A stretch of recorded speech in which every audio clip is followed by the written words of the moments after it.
하나님의 크신 은혜가 함께 하시기를 주의 이름으로 축원합니다.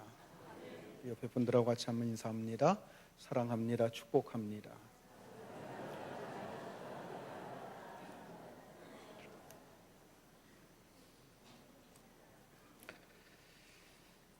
예수님의 고난은 예루살렘에 입성하시면서부터 시작이 됩니다. 예수님은 예루살렘에 입성하시면서부터 당시 유대 종교 지도자들에게 많은 공격과 어려움을 당하셨습니다. 그러다가 결국 체포되셔서 유월절 양 잡는 날에 십자가에 달려 죽으셨습니다. 그런데 이상하게도 예수님께서 예루살렘에 입성하시는 순간만큼은 많은 유대인들의 지지와 환영을 받으셨습니다. 이것은 참으로 아이러니한 일이 아닐 수가 없습니다. 예수님은 승리한 왕으로 입성하는 것이 아니라 십자가에 달려 죽으시기 위해서 입성하는 것이었기 때문입니다. 보통 왕들이 입성할 때에는 말 위에 높이 앉아서 많은 백성들의 환호를 받으면서 그리고 포로와 전리품들을 이끌고 입성을 합니다. 포로들이 쇠사슬에 묶인 채 몇십 리를 걸어서 입성하게 되는데 왕들은 이것을 큰 명예로 생각을 했습니다. 그래서 전쟁에 이겨도 적군들을 다 죽이지 않았습니다.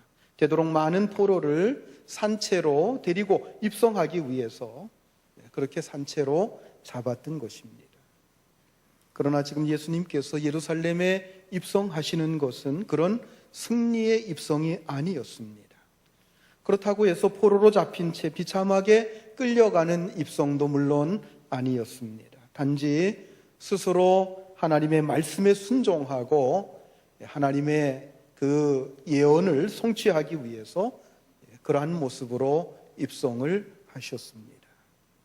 그렇지만 유대인들은 예수님의 입성에 많은 기대를 걸고 있었습니다. 이번 6월절에 예수님께서 뭔가를 터뜨려 주기를 간절히 원했기 때문입니다. 그래서 이처럼 많은 유대인들이 몰려 나와서 환호하면서 예수님을 환영했습니다.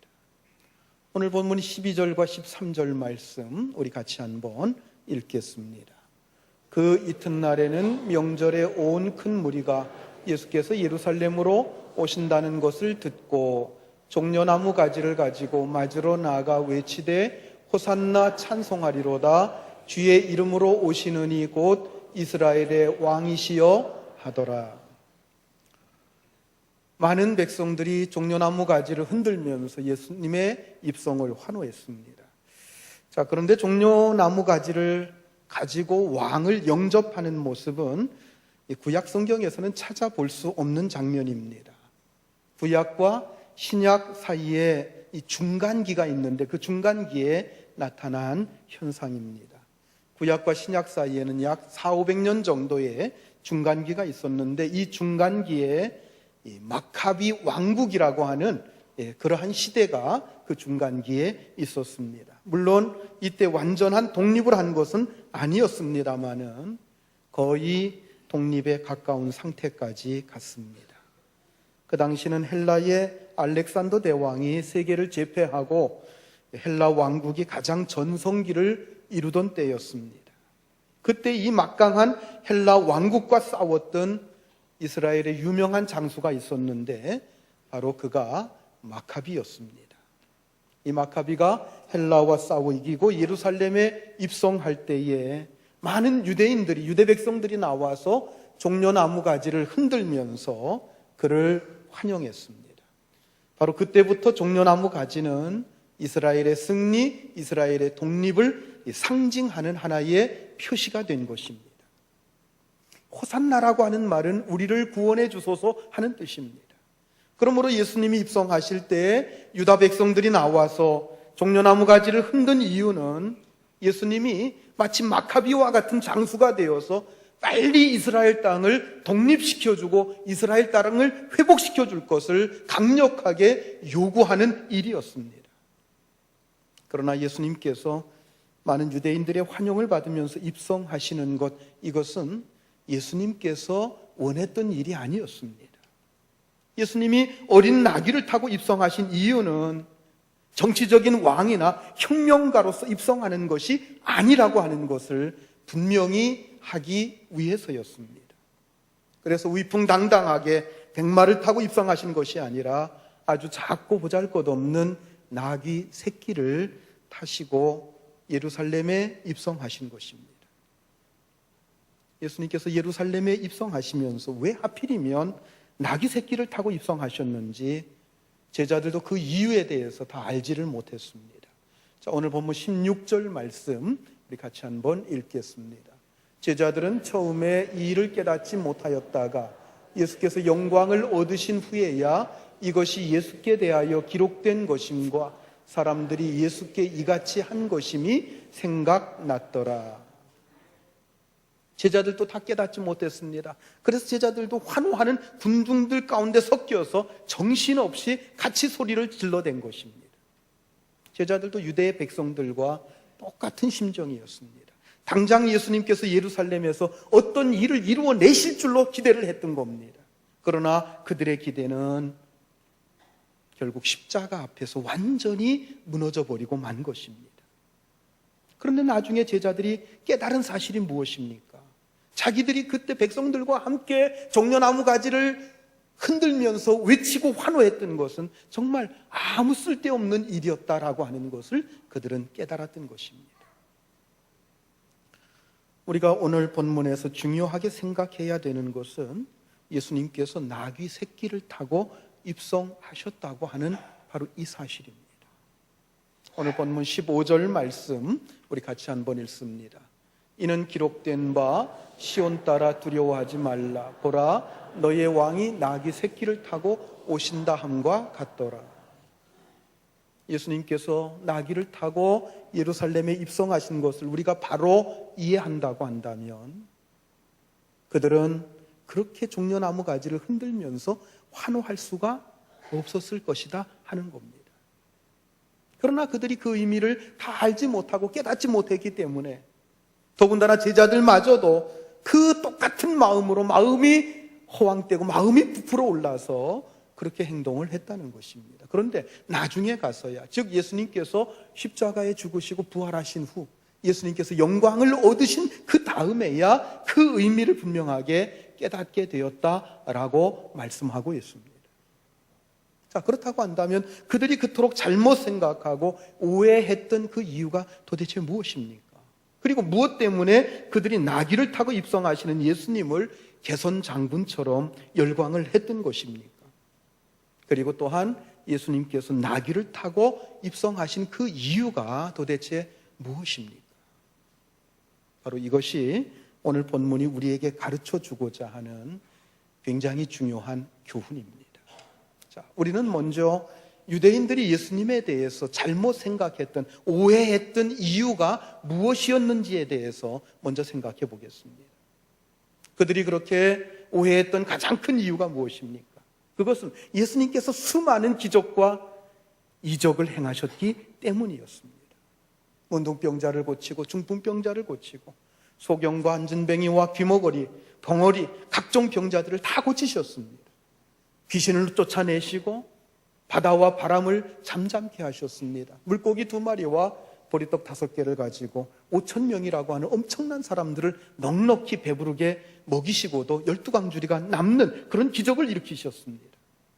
그리고 급기야는 죽은 나사로를 살려내셨습니다. 그것도 죽어서 장사 지낸 지 나흘이나 되어 시체가 썩고 있는 그 상태에서 그 시체를 살려내셨으니 여러분, 이것을 그 어떤 말로 다 설명할 수가 있었겠습니까? 더구나 이 나사로 사건은 예수님이 예루살렘에 입성하시기 불과 며칠 전의 사건이었습니다.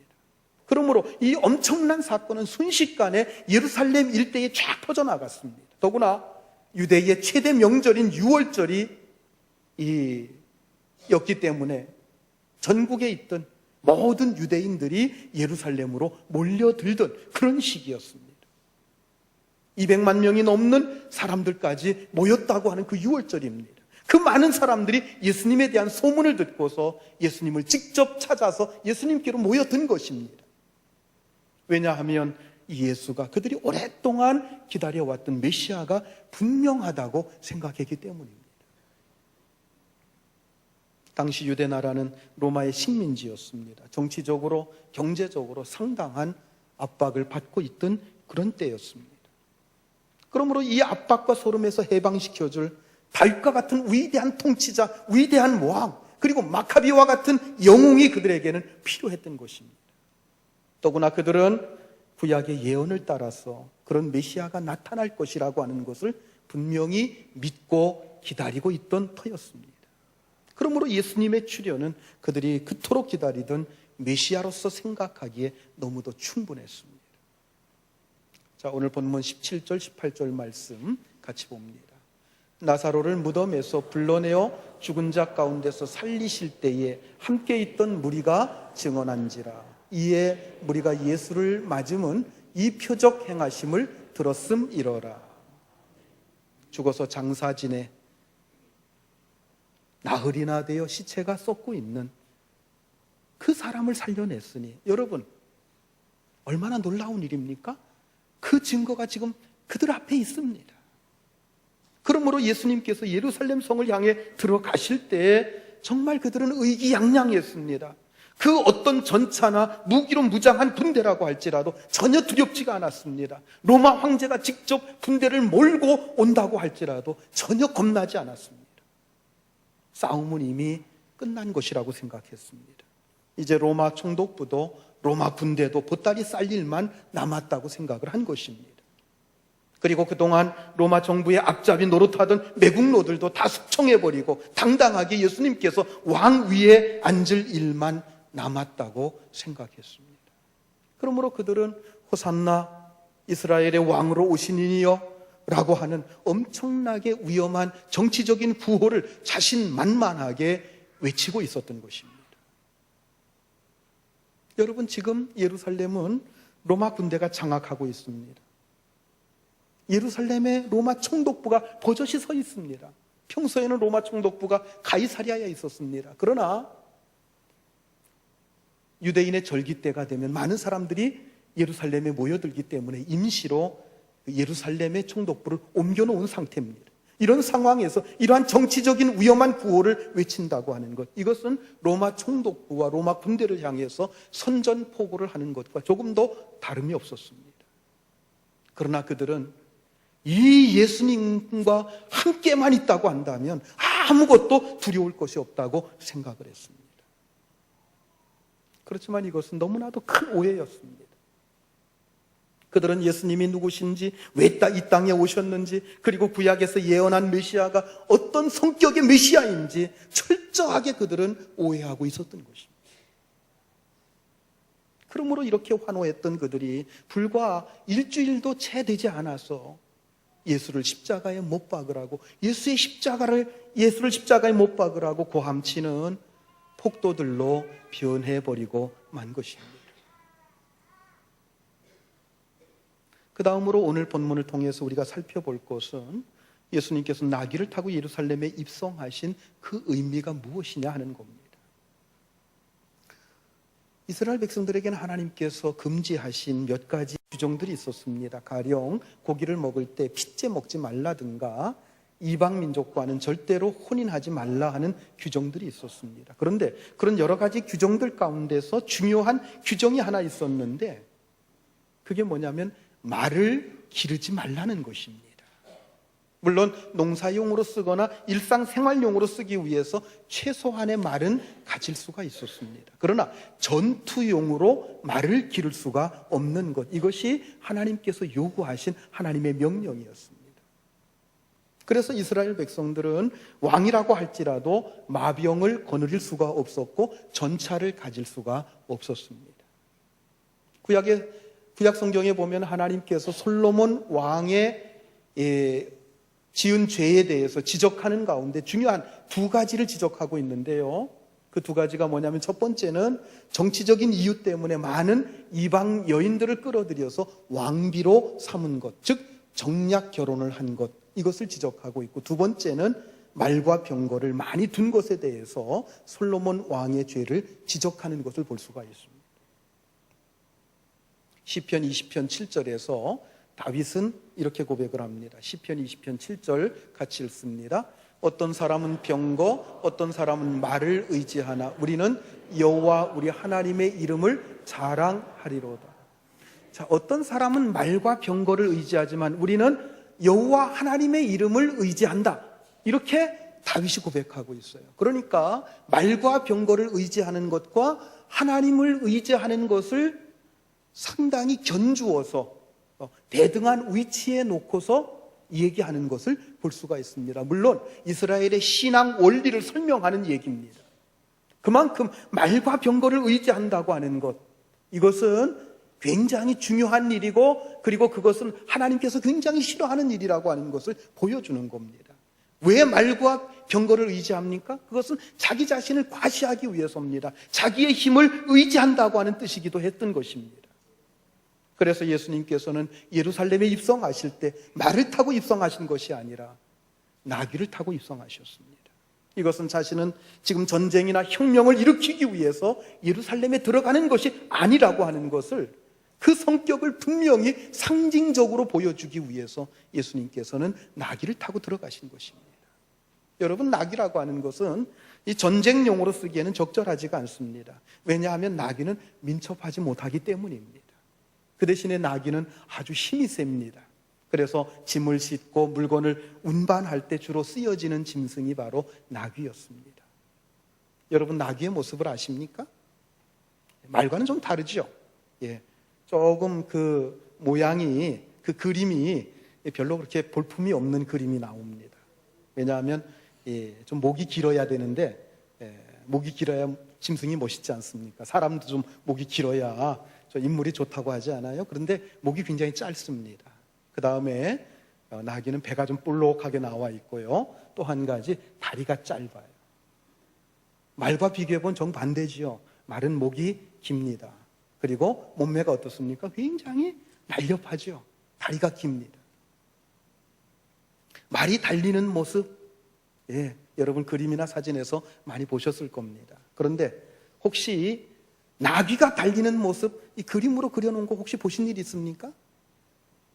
아마 거의 없을 겁니다. 나귀의 그림을 혹시 여러분들이 보셨다고 한다면 등에 짐을 잔뜩 싣고 가는 그런 모습을 보셨을 것입니다. 아니면은 노인이 긴 담뱃대를 물고서 나귀를 타고 그냥 터덕터덕 걸어가는 그 모습 정도 아마 보셨을 겁니다. 게다가 지금 예수님은 그냥 나귀도 아닙니다. 어떤 나귀예요? 어린 나귀, 나귀 새끼를 타셨습니다. 왕이나 장수로 전쟁을 하러 나가거나 전쟁에서 승리하여 입성한다고 한다면 당당하게 말을 타고 입성을 해야 됩니다. 그것도 하얗게 빛나는 백마를 타고 전리품과 그리고 포로들을 이끌고서 백성들의 환호를 받으면서 당당하게 입성해야만 그림이 맞는 거예요. 그런데 예수님은 지금 그런 모습이 아닙니다. 나귀를 타고 입성하시는 예수님의 모습은 마치 어느 가난한 선비가 나귀를 타고 터덕터덕 걸어가고 있는 그 모습과 비슷합니다. 여러분 한번 예수님의 모습을 상상해 보세요. 어디 예수님의 그 모습이 혁명가의 모습입니까? 예수님에게서 무장한 모습이나 어떤 민첩함이나 위풍당당함을 찾아볼 수가 있겠습니까? 전혀 찾아볼 수가 없는 모습입니다.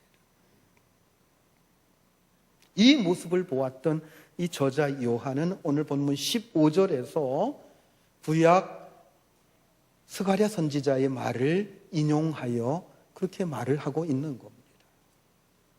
스가랴 선지자의 예언, 스가랴서 9장 9절 말씀인데요. 한번 같이 읽겠습니다. 시온에 따라 크게 기뻐할지어다. 예루살렘에 따라 즐거이 부를지어다. 보라, 내 왕이 내게 임하시나니 그는 공의로우시며 구원을 베푸시며 겸손하여서 나귀를 타시니 나귀의 작은 것 곧 나귀 새끼니라. 예루살렘으로 오시는 왕은 어떤 왕이라고 했습니까? 개선하는 장군입니까? 혁명을 일으키기 위한 혁명 전사입니까? 아니에요. 구원을 베푸시는 왕이라고 했습니다. 그런데 그 왕이 어떻다고 그랬어요? 겸손해서 뭘 타고 오신다고요? 작은 나귀 새끼를 타고 오신다고 예언하고 있습니다. 자, 그러니까 이스라엘 백성들이 예수님을 환영하면서 구원을 외치고 있는데 그 근거가 뭡니까? 바로 이 구약의 스가랴서 9장 9절 말씀이 근거가 되어서 그렇게 외치고 있는 것입니다. 그런데 그들은 이 말씀 속에 숨어 있는 굉장히 중요한 것 한 가지를 철저하게 오해하고 있었습니다. 그것은 그분이 이스라엘 백성들을 구원하러 오시는데 왜 나귀 새끼를 타고 오시느냐 하는 이 문제에 대해서 그들은 간과했던 것입니다. 철저하게 오해했던 것입니다. 자, 여러분, 우리 주님 예수 그리스도께서는 장차 이 세상에 한 번 더 오실 것입니다. 여러분 이 사실을 믿으십니까? 그걸 뭐라고 부르죠? 예수님의 재림이라고 얘기합니다. 그런데 예수님께서 다시 오실 그때는 무엇하러 오십니까? 세상을 심판하러 오십니다. 이 세상의 역사를 끝장내러 오실 것입니다. 그 모습을 요한계시록 19장 11절에서 이렇게 말씀하고 있습니다. 같이 봅니다. 또 내가 하늘이 열린 것을 보니 보라 백마와 그것을 탄 자가 있으니 그 이름은 충신과 진실이라 그가 공의로 심판하며 싸우더라. 예수님께서 재림하시는 모습입니다. 여러분, 예수님께서 다시 오시는데, 재림하시는데 여러분 무엇을 타고 오신다고 했어요? 백마를 타고 오신다고 했습니다. 그때는 분명히 정복하러 오십니다. 심판하러 오십니다. 권세와 영광 가운데 이 땅에 다시 재림하실 것입니다. 그러나 지금은 심판주로 오신 게 아니라 구원을 베푸시기 위해서 오신 것입니다. 그런데 지금 구원을 베풀러 오시는 예수님께서 왜 어린 나귀를 타고 오시느냐 하는 이것에 대해서 이스라엘 백성들은 전혀 이해하지 못하고 있습니다. 그래서 이스라엘 백성들은 구원의 참된 길이 무엇인지 알지 못한 채 아직까지도 그 백성들이 이렇게 방황하며 헤매고 있는 것입니다. 많은 이스라엘 백성들은 이미 선택받은 백성들이기 때문에 자기들은 구원에 대해서 별도로 생각할 필요조차 없다고 생각하고 있었는지도 모르겠어요. 다만 지금 그들에게 필요한 것은 지금 눈에 보이는 현실, 로마의 압제로부터 자유함을 얻는 것이고 가난과 질병으로부터 해방되는 것이라고 생각하고 있었습니다. 바로 그러한 그들의 기대치를 채워줄 수 있는 그 메시아를 그들은 지금 간절히 소망하면서 기다리고 있었습니다. 그러므로 메시아가 오시면 악한 자들을 공의로 심판하고 압제와 소름 속에서 신음하고 있는 자기들을 구원해 주시리라고 그들은 기대하고 있었던 것입니다. 그들은 결코 자신들이 구원받아야 될 죄인이고 회개하고 거듭나야 될 자들이라고 하는 것, 이것은 그들은 생각조차도 하지 않고 있었던 것입니다. 자, 그렇다면 여러분, 정말 우리가 여기서 생각해 봐야 될 중요한 문제가 있지 않습니까? 만약에 예수님께서 예루살렘에 오실 때에 심판자로서 말을 타고 오셨다고 한다면 여러분 어떻게 되었을까요? 그때 예루살렘에 구원받을 수 있는 사람이 몇 사람이나 될까요? 몇 사람이나 되겠습니까? 제가 생각할 때는 한 사람도 없습니다. 예수님께서 바로 그때 심판주로 백마를 타고 오셨다고 한다면 아무리 그들이 아브라함의 자손이고 선택된 민족이라고 하는 것을 자랑한다고 할지라도 여러분, 그들은 결코 심판을 피할 수가 없습니다. 그러므로 그때 예수님께서 말을 타고 심판주로 오시지 않은 것, 그것은 이스라엘 백성들에게 있어서는 너무나도 다행스러운 일이 아닐 수가 없는 것입니다. 여러분, 이것은 마치 구약 하박국서에 나오는 이야기와 비슷합니다.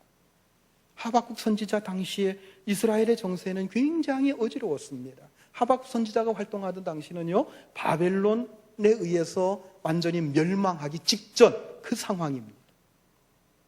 애굽과의 전쟁에서 패해서 애굽에 많은 조공을 바쳐야 됐습니다. 그리고 왕은 사치와 향락에 빠져서 백성들의 살림은 완전히 도탄에 빠졌어요. 민심은 흉흉해지고 곳곳에서 도적과 강도들이 출몰을 합니다. 선량한 백성들이 도무지 살아갈 수가 없습니다. 이런 안타까운 현실을 보면서 하박국 선지자가 하나님 앞에 호소합니다. 하나님께서 왜 이 악한 자들을 심판하지 않고 그냥 보고 계십니까? 이게 하박국 선지자의 하나님을 향한 호소였습니다. 그러자 하나님께서 말씀을 하십니다. 그래, 내가 이 백성들, 이 악한 자들을 심판하기 위해서 저 이방의 갈대아 사람들, 즉 바벨론 군대를 일으켜서 이 나라를 심판하시겠다 하고 말씀하십니다. 하박국이 기가 막힌 거예요. 왜 이스라엘을 심판하시는데 더 악한 갈대아 사람들을 사용하시는지 이해할 수가 없었던 겁니다. 그래서 그는 하나님의 방법은 옳지 않다고 하나님께 항변을 합니다. 그때 그에게 하나님의 계시가 임하게 됩니다. 하박국서 2장 3절 4절 말씀 우리 같이 읽습니다. 이 묵시는 정한 때가 있나니 그 종말이 속히 이르겠고 결코 거짓되지 아니하리라. 비록 더딜지라도 기다리라. 지체되지 않고 반드시 응하리라. 보라, 그의 마음은 교만하며 그 속에서 정직하지 못하나 의인은 그의 믿음으로 말미암아 살리라. 하박국 선지자는 자신의 기준에 따라서 선한 자와 악한 자를 구분했습니다. 그래서 하나님이 심판하신다고 할지라도 자기 자신을 비롯해서 선량한 자기 백성들은 살아날 수 있다고 생각을 한 것입니다. 그러나 심판하시는 하나님의 기준으로 볼 때 심판을 피할 수 있는 사람은 아무도 없습니다. 이것은 하박국 선지자도 마찬가지입니다. 그러므로 누구든지 자신의 연약함과 죄인됨을 솔직하게 하나님 앞에 고백하고 하나님 앞에 엎드려서 자비와 긍휼을 구해야 되는 겁니다. 이렇게 하나님의 베풀어 주시는 은혜와 사랑을 믿고 믿음으로 하나님 앞에 나아가는 자만이 구원을 얻을 수 있는 것이지, 스스로의 의를 쌓고 스스로의 그 의를 가지고 하나님 앞에서 구원받을 수 있는 사람은 세상에 아무도 없다는 거죠. 그게 바로 저 유명한 말씀이에요. 신약에서도 세 차례나 반복해서 인용하고 있는 오직 의인은 믿음으로 말미암아 살리라 하는 바로 이 말씀입니다. 그러므로 이 계시를 받고 크게 깨달은 하박국은 그의 기도 자체가 달라지기 시작했습니다. 그의 기도가 하박국서 3장인데요. 3장 2절 말씀만 우리 같이 한번 읽겠습니다. 여호와여, 내가 주께 대한 소문을 듣고 놀랐나이다. 여호와여, 주는 주의 일을 이 수년 내에 부응하게 하옵소서. 이 수년 내에 나타내시옵소서. 진노 중에라도 긍휼을 잊지 마옵소서. 이전엔 뭐라고 기도했습니까? 하나님, 왜 이 악한 사람들을 두고 보시기만 하십니까? 이 악한 사람들 왜 심판하지 않으십니까? 빨리 심판해 주시옵소서. 이렇게 기도를 했는데 이제는 뭐라고 기도합니까? 하나님, 진노를 내리시되 진노 가운데 긍휼을 잊지 말아 달라고, 불쌍히 여김을 우리에게 베풀어 달라고 그렇게 기도하게 된 겁니다. 그리고 악한 자들을 멸망시켜 달라고 기도했었는데 뭐라고 합니까? 저 악한 자들이 빨리 회개하고 돌아오므로 하나님의 나라가 수년 내에 부흥케 되게 해달라고 그렇게 기도하게 된 것입니다. 기도가 바뀐 거예요. 여러분, 마찬가지로 2000년 전에 예수님께서 말을 타고 심판자로, 정복자로 오시지 않은 것, 여러분, 이것은 유대인들에게 있어서도 그렇고 오늘 우리에게도 있어서도 너무나도 다행스러운 일이 아닐 수가 없습니다. 그러므로 그때 예수님께서 고난의 종으로 이 땅에 오신 것에 우리는 감사해야 합니다. 우리의 모든 죄를 짊어지시고 십자가에 죽으시기 위해 겸손히 나귀를 타고 예루살렘 성을 향해서 가신 그 주님 앞에 우리는 깊은 감사와 경배를 드려야 됩니다. 겸손히 나귀를 타고 입성하셔서 십자가를 지신 그 예수님 때문에 이미 내려져도 벌써 내려졌을 그 심판은 유예가 된 것입니다. 그리고 그 사건으로 인해서 우리에게는 놀라운 죄사함과 구원의 축복이, 그리고 그 은혜가 임하게 된 줄로 믿으시기 바랍니다. 그때 유대인들이 기대한 대로 예수님께서 백마를 타고 심판자여 정복자로 오셨다고 한다면 여러분, 오늘 우리들은 어떻게 되었겠습니까? 아마 우리는 모두 다 우리의 죄의 대가로 이미 형벌을 받았을지도 모릅니다. 지옥의 불구덩이 속에서 고통을 당하고 있을지도 모릅니다. 얼마나 끔찍한 일입니까? 그러므로 우리는 나귀를 타고 입성하신 주님 앞에 진심으로 경배와 찬양을 드려야 됩니다. 우리의 죄값을 다 짊어지시고 그 십자가에 죽으신 그 주님 앞에 정말 진실하신 감사와 영광을 올려드려야 될 줄로 여러분 믿으시기 바랍니다. 스티븐 스필버그라고 하는 천재 감독이 있죠. 레이더스라든가 쥐라기 공원이라고 하는 영화를 만들었던 아주 천재 감독인데요. 그가 오락 영화만 만든다고 하는 그 비난이 일자 작품성 있는 영화를 하나 만들겠다고 작정을 하고 만든 영화. 그래서 아카데미상을 완전히 휩쓸었던 영화가 있어요. 흑백 영화입니다. 유명한 그 신들러 리스트라고 하는 영화가 있는데요. 그 영화 내용이 여러분 아마 좀 잘 아실 겁니다. 그 신들러라고 하는 사람은 실제 인물입니다. 그 사람은 정말 대단한 사람인데 2차 대전 당시에 수많은 유대인들이 독일 나치의 아우슈비츠 수용소에서 죽을 수밖에 없었습니다. 그런데 당시 독일의 사업가였던 그 신들러는 자신의 모든 재산을 다 털어서 유대인들을 하나씩 돈을 주고 사기 시작합니다. 그리고 그 유대인들을 자기 공장에 취직시키는 방식으로 무려 1000명이 넘는 유대인들을 살려냈습니다. 나중에 독일이 전쟁에서 패망하고 유대인들이 이제 자유를 찾게 됩니다. 그때 신들러 때문에 목숨을 건진 유대인들은 자신들의 금리발을 다 뽑아서 반지를 만들어 거기에다가 토라를 새겨서 그분에게 드립니다. 그리고 그분이 가는 길에 자신들의 겉옷을 벗어서 깔아드리는 그런 장면 영화에 보면 나옵니다. 그들은 모두 다 죽을 수밖에 없었는데 바로 이 사람 때문에 살아났습니다. 그래서 이런 감사의 표현을 하는 것은 너무도 당연한 일이었습니다. 사랑하는 성도 여러분, 우리가 왜 예수를 믿습니까? 우리가 왜 예수님께 감사와 존귀와 영광을 돌려야 됩니까? 그것은 현재의 여러 가지 문제와 어려움 속에서 어떤 도움을 받았기 때문이 아닙니다. 우리가 예수를 믿는 것은 앞으로 있게 될 단 하나의 사건 때문입니다.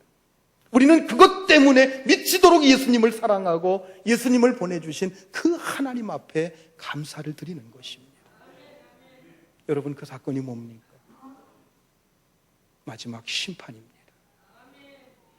하나님께서는 하나님을 반역한 모든 죄인들을 심판대에 세울 것입니다. 이 하나님의 심판은 너무나도 비참하고 두렵고 혹독한 것입니다. 나치 독일의 아우슈비츠 수용소나 유황불로 멸망당한 소돔과 고모라도 그것에 비교한다고 하면 아무것도 아닐 것입니다. 이때에는 권력자나 돈이나 학식이나 가문이 좋다고 하는 것들 전혀 의미가 없습니다. 하나님을 대적하고 자기 욕심대로 산 자들은 모두 다 이 무서운 심판을 피할 수가 없게 될 것입니다. 그때 우리는 나귀를 타고 예루살렘에 들어가신 주님께 깊은 감사를 드리게 될 것입니다. 그때 우리는 우리의 죄값을 대신 지시고 십자가에 죽으신 그 주님께 감격의 찬양을 올려 드리게 될 것입니다. 여러분, 이제 우리는 주님께서 다시 백마를 타고 심판자로 이 땅에 오신다고 할지라도 조금도 두렵지 않습니다. 오히려 우리는 마라나타, 주 예수여 어서 오시옵소서라고 하면서 우리 주님을 기다리는 그러한 입장이 되어 있습니다. 그러므로 이제 우리는 우리에게 베풀어 주신 구원의 은총에 늘 감격하면서 주님 앞에 충성하고 헌신하며 살아야 될 줄로 믿습니다. 그리고 주님 오실 그때까지가 구원의 기회임을 깨닫고 더 많은 사람들을 구원하기 위해서 신들러처럼 그렇게 힘써야 될 줄로 믿습니다. 그러므로 늘 주님께 충성하고 이 구원의 복음을 선포하는 일에 최선을 다하는 우리 교회가 되고 제가 되고 또 여러분들이 될 수 있기를 우리 주님의 이름으로 축원합니다. 기도하시겠습니다.